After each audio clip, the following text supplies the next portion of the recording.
Hello, my name is Jacqueline. I'm a private jet flight attendant. You are watching day 9 of Vlogmas, where I answer flight attendant related questions. And today I have just a bunch of questions that have been left over since day 1. And I just want to take the time and answer those for you while I'm in a hotel on a layover. And of course, I will be sharing this layover with you in a couple days also. Okay, I've got my comments here on my YouTube app. I've got my questions pulled up, so let's start this flight attendant Q&A. First question is from Leo. Hey Leo. And he asked, do corporate jets fly into regular international airports like LAX, MCO, Dallas, DCA, LHR, and LGW? And I should turn my phone on mute because I'm getting text messages.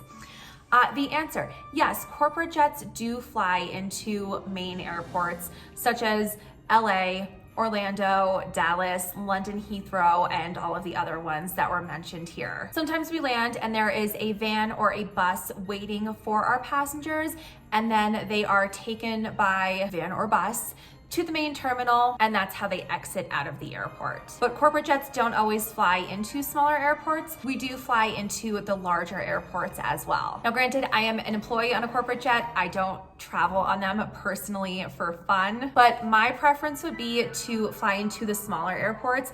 I just think they're easier to handle. A lot of times a driver can pull right up to the private jet, passengers can get off and then be taken to their destination. And that's not always the case with the larger airport. And that's just because of the volume of people that they see on a daily basis. Okay, the next question is, what is the best attire for corporate flight attendants? I did a whole video on what I wear as a corporate flight attendant.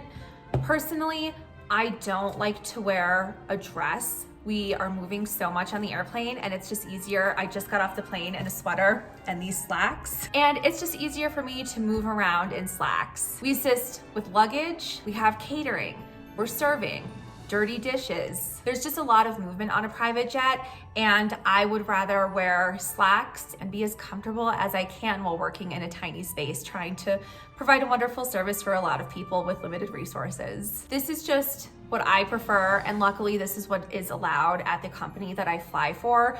I know some companies have very strict dress code standards. They want flight attendants in dresses.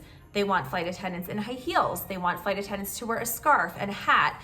And we're just a little bit more casual, and I'm very grateful for that. I spent years as a commercial flight attendant where I had to wear a dress and have a certain height on my heel. And I had to wear a scarf and my hair a certain way. And it's nice to wake up and not have to think about what you're gonna wear, but those uniforms were so constricting, and I'm just happy that I have a little more freedom. You have to look professional on board. Of course, I didn't walk off the airplane looking like this. My hair was pulled back. I was still able to be comfortable at work. I'm just lucky, again, that the company that I work for allows us to do that. Also, I have a little distraction outside of my window, and I'm sharing it. I'm doing a full layover vlog of where I am right now, and based on what I'm wearing, obviously it's chilly. There's a lot of movement outside. Do you have any guesses of where I could be? Let me know in the comments down below and I'll share with you in a couple days. We'll see if you're right. Okay, this question comes from Edward P. and Alex the Pug, which I love. Huge animal lover over here. Include your animals and everything. I have a question. When you are called for a trip to a location that you don't really want to go to, can you say no to the trip, or do you pretty much have to go on all trips? Happy holidays. This is a tough one. There are some places that I've flown to with a company that I'm employed with now that are considered high risk.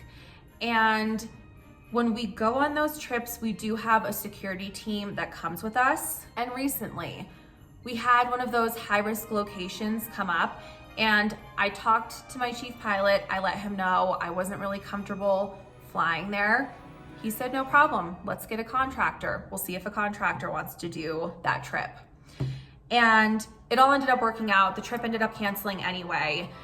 But I feel like this is kind of a hard question to answer. I work for a company that doesn't treat us like the help. We are a part of the company, and so therefore I feel like we're cared for. So with my company, I feel like I could say, hey, not comfortable with that, what else can we do to make this trip happen for the passengers that want to go? Now, if you work for a company who does charters, and I could be wrong, if there's any charter guys or girls out there watching this, please let me know. But I feel like if you work for a company that does charters, you don't really have as much flexibility as what I might have. I feel like they give you a schedule, here's where you're going, this is when you depart, this is how many days you're there, and this is when you get back, and you kind of have to go. I'm sure unless there's like a good reason for you not to go, then maybe you can get off that trip, but I feel like you do kind of have to go in those situations. So hopefully not a lot of those high-risk destinations are coming up for the charter groups out there. Okay, next question. Actually, this question came up a lot. I'm gonna scroll through my phone for a second because I just took screenshots of the comments. But Linda wanted to know, any food-related disasters, such as not having enough food, how did you handle that?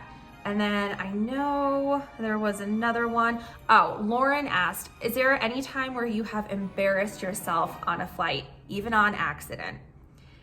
And I feel like I saw 2 or 3 more like food disasters, bad day on airplane questions that you wanted answered.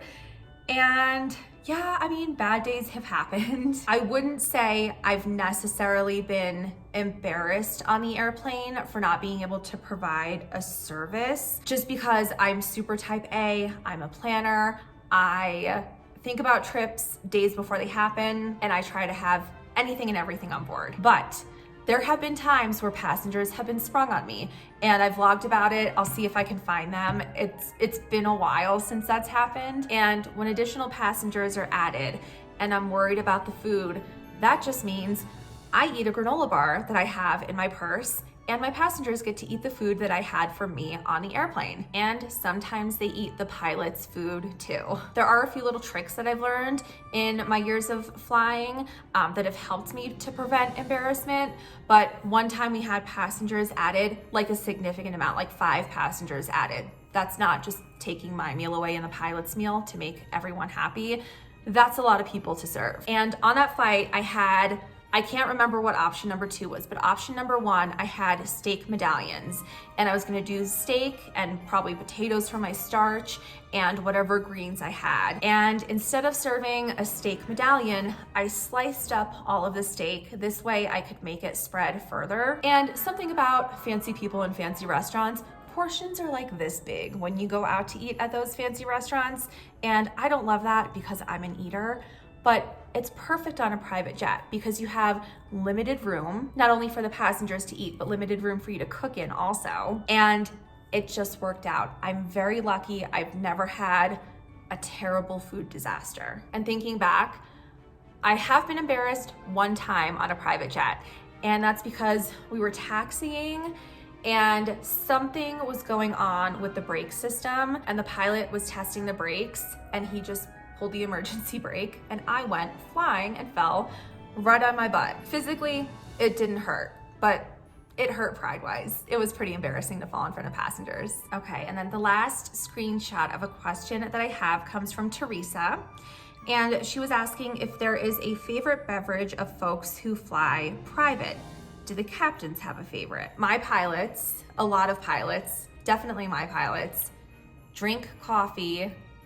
It's crazy. The amount of money that I spend on Nespresso, I wish they had a royalty program because I would be raking in the points. So during flight, my pilots or the captains drink sparkling water, regular water, and coffee, basically nonstop. I don't know how they don't get like the jitters from the caffeine, even in the night, coffee all the time. Passenger-wise, is there a favorite drink? I feel like whiskey is often requested, or scotch, like a nice scotch on the rocks. Usually it's something simple. I haven't had to really play like mixologist and come up with these crazy cocktails for my passengers on board. I've made a few mixed drinks, but generally I feel like just a scotch on the rocks is what's asked for a lot. And that seems very random. When I go out to eat with my friends or family, no one's ordering scotch on the rocks. So maybe that's a private jet thing. I have I have no idea. That's just what my people drink. So thank you. I'm glad I got to answer a few questions today. I'm also happy I'm on a layover so I can show you just how fun it is to be a private jet flight attendant. Please leave me a thumbs up. If you have any questions that you want me to answer during Vlogmas, post it in the comments section below. Still have plenty of days to get them answered for you. Don't forget to subscribe to my channel so you don't miss out on any future flight attendant vlogs, and I'll chat with you again tomorrow. Thanks for watching.